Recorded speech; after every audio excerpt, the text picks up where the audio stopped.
जानेंगे नारायण बेनीवाल से। और नारायण बेनीवाल जो है वो नागौर के जो सांसद है हनुमान बेनीवाल, जो अपने भाषणों से, अपनी एक्टिविटी से, अपनी सक्रियता से हमेशा चर्चा में रहते हैं। ये उनके छोटे भाई हैं और जानेंगे अधिक जानकारी इन्हीं की जुबानी। सर बहुत बहुत स्वागत है हमारे चैनल में। धन्यवाद। देखिए, हमारा जो 31 जुलाई से 31 अगस्त तक हमारे सुप्रीमो हनुमान जी ने सदस्यता महाअभियान की शुरुआत की है। हमें 25 लाख नए सदस्य बनाने का उन्होंने टारगेट दिया है। अभी तक हमारा मिस कॉल के माध्यम से नए सदस्य हमारे जुड़ रहे थे, लेकिन अब राजस्थान में चूंकि बहुत बड़ा भौगोलिक दृष्टि से राजस्थान बहुत बड़ा है, कई जगह नेटवर्क की प्रॉब्लम है, कई परिवारों में टेलीफोन मोबाइल नंबर उनके पास है नहीं, तो इसके साथ साथ हमने ऑफलाइन का जो सदस्यता का फॉर्म है वो भी हमने शुरू किया है। उस सिलसिले में आज मैं सीकर आया हूं, क्योंकि मुझे वरिष्ठ सेठ संयोजक की जिम्मेदारी मुझे मिली है। हमारा ये प्रयास है, हनुमान जी ने जो हमें 25 लाख का टारगेट दिया है उससे कम से कम दुगुने यानी 50 लाख नए सदस्य जो है हम 31 अगस्त तक राष्ट्रीय लोकतांत्रिक पार्टी में जोड़े। और ये राजस्थान के किसान और जवान के लिए सबसे भाग्य की बड़ी बात है। पहली बार किसी नेता ने ये सोचा कि मेरे जो कार्यकर्ता हैं उनको मैं सदस्यता से सत्ता की ओर लेके जाऊंगा। उन्होंने स्लोगन दिया, सदस्यता से सत्ता की ओर। बाकी दोनों राष्ट्रीय पार्टियों में आज तक ये कहा सदस्य बनो और अपने नेताओं की दरिया बिछो। ये पहली बार हुआ देश के अंदर, प्रदेश के अंदर, कि किसी व्यक्ति ने सोचा कि मेरे जो किसान के बेटे हैं, जो भाई हैं, जो युवा हैं, जो पार्टी के संगठन में काम करना चाहते हैं, समर्पित है, उन लोगों को राजनीति के अंदर आगे कैसे लाया जाए।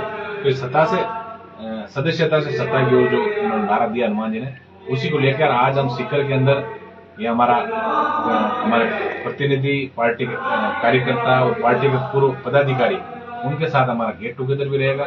हम लोग उनको बताएंगे हमें ज्यादा से ज्यादा सदस्यता हम लोगों को कैसे दिलानी है, कैसे हनुमान बेनीवाल और राष्ट्रीय लोकतांत्रिक पार्टी की रीति नीति जो है वो गांव और डाणी तक पहुंचानी है। उस सिलसिले में आज हम लोग यहाँ आए हुए हैं। सर कितने लोगों की अभी तक आपने टीम बना ली है, कितने सदस्य आपने जोड़े अभी तक? देखिए, अभी सिर्फ मिस कॉल से जुड़े हैं। अभी करीबन 4.5 लाख जो मेंबर हैं वो मिस कॉल के माध्यम से जुड़ गए। अब हमारी टीम जो है वो ग्राम पंचायत और बूथ लेवल पे जो है संयोजक और सह संयोजक हम तय कर रहे हैं। हमारी टीम जो है वो गांव डाणी तक प्रत्येक व्यक्ति तक पहुंच के और सदस्यता का फॉर्म भी भराएगी। उनको जो हनुमान बेनीवाल जी की जो रीति नीति का एक हमने पर्चा छपाया वो भी उसको देगी। और लोगों से हम लोग ये अपील भी करेंगे कि आखिर आपको व्यवस्था परिवर्तन की बात करने वाला हनुमान बेनीवाल के साथ क्यों जुड़ना है, इस बात को लेकर हम आम व्यक्ति तक जाएंगे। विधानसभा चुनाव 2023 में राष्ट्रीय लोकतांत्रिक पार्टी की राजस्थान में क्या भूमिका रहेगी? बहुत बड़ी भूमिका रहेगी निश्चित रूप से। इस बार क्योंकि पिछली बार के जब हम चुनाव देखें तो तीसरे मोर्चे को 80 लाख के करीबन पिछली बार वोट मिले थे, और नए जो सदस्य जो जुड़ गए 70 लाख नया सदस्य जो है राजस्थान में, जो नया जो युवा जो वोटर बना है उसके मन के अंदर व्यवस्था परिवर्तन की बात है। और क्रांतियां जो है वो आज तक युवाओं ने की है, देश और विदेश के लिए कई की बात करें तो राजस्थान का युवा जो उसने ठान लिया है इस बार व्यवस्था परिवर्तन का नारा देने वाले हमारे भाई हनुमान बेनीवाल के साथ चल के और उनके सपनों का खुशहाल राजस्थान हम लोगों को बनाना है। कल ही लोकसभा में अमित शाह ने कहा है हनुमान जी बेनीवाल को कि आपको यहाँ तक हमारी वजह से पहुंचाया गया, हमारी वजह से आप यहाँ पहुंचे, उसको किस तरीके से देखते हैं आप? देखिए, राजस्थान के अंदर तो बहुत सारे ऐसे MP है जो हनुमान जी के कारण वहां पहुंचे। जो सीटें भारतीय जनता पार्टी की वेंटिलेटर में थी, मारवाड़ संभाग से लेकर बीकानेर गंगानगर तक बात करें, जयपुर ग्रामीण की बात करें, कम से कम 8-10 सीटों में हनुमान जी ने बीजेपी के लिए भरसक प्रयास किया और कोई किसी के कारण नहीं पहुंचता। ये यदि अमित शाह ने कहा तो गलत कहा है। अपनी मेहनत से व्यक्ति आगे बढ़ता है और हनुमान बेनीवाल तो उस शख्सियत का नाम है जो 24 घंटे में 18 घंटे मेहनत करता है और किसान और जवान के स्वाभिमान का झंडा राजस्थान में कैसे बुलंद हो, इसके लिए हनुमान जी ने बहुत प्रयास राजस्थान में किए और उसी का नतीजा है कि आज जो लोकसभा में पहुंचे वो पूरा आशीर्वाद जनता का है, न कि अमित शाह और दूसरों का। तो राष्ट्रीय लोकतांत्रिक पार्टी कितनी सीटों पर चुनाव लड़ेगी? हमारे सुप्रीमो पहले ही घोषणा कर चुके हैं। भारतीय जनता पार्टी और कांग्रेस के अलावा जो हमारे समान विचारधारा के छोटे दल हैं उनके साथ मिलकर राजस्थान की 200 विधानसभा सीटों में लोग चुनाव लड़ेंगे। तो कहीं ऐसा तो नहीं कि चुनाव होने के बाद में, चुनाव के नतीजे आने के बाद में हनुमान बेनीवाल जो आपकी पार्टी के सुप्रीमो है वो वापस से फिर भारतीय जनता पार्टी को अपना समर्थन दे दें? ऐसा कुछ नहीं है, ये सारी काल्पनिक बातें हैं।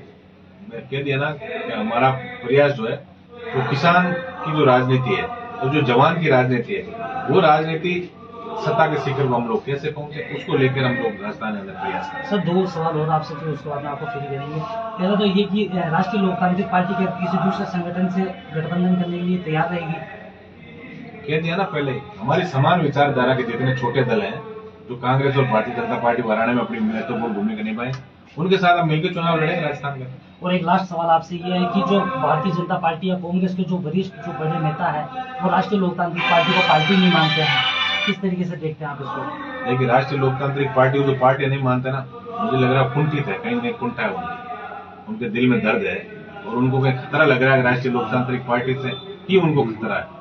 बाकी तो नेता पार्टी माने नहीं माने उससे क्या फर्क पड़ता है, पब्लिक ने माना है ना, पब्लिक ने आशीर्वाद दिया, वोट दिए, 3 विधायक बनाए, 1 सांसद बनाया, और राजस्थान के अंदर 75 वर्ष देश की आजादी के बाद पहली बार राजस्थान में क्षेत्रीय दल बना और उसको मान्यता मिली चुनाव आयोग से, तो पब्लिक ने मान लिया ना। नेता माने नहीं माने, कांग्रेस भारतीय जनता पार्टी के नेताओं से हमें सर्टिफिकेट थोड़ा लेना, हमें तो सर्टिफिकेट जनता जनार्दन से लेना है, और उनका पूरा आशीर्वाद राष्ट्रीय लोकतांत्रिक पार्टी के साथ है। तो ये थे हमारे साथ में खींच से